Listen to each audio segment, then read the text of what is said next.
Kena benda ini cecak langsung jiut, guys.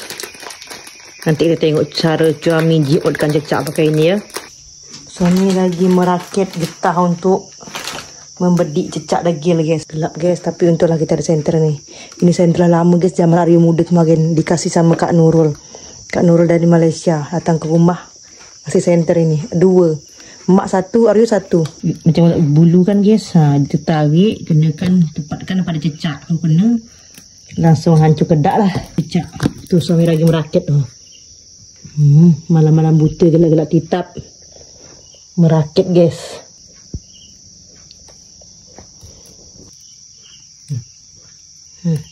Jangan lepaskan dulu. Lah?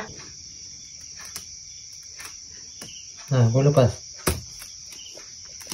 Tu, guys, bagian perakitan ini tu, tu.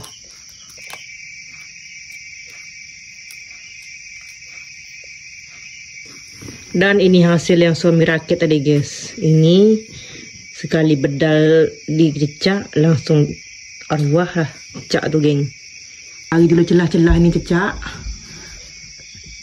Ada nampak sikit aja kita bedal langsung tombang deh, geng. Dah.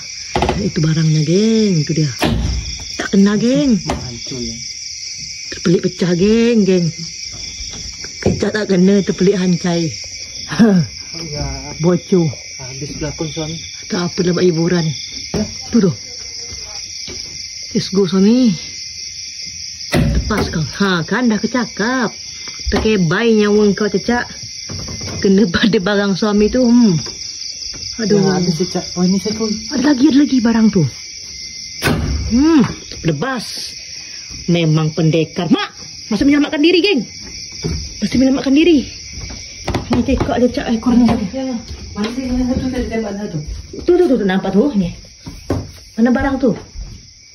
Mana dia melarikan diri, geng. Sepertinya dia tak kuat lagi untuk melarikan diri, geng.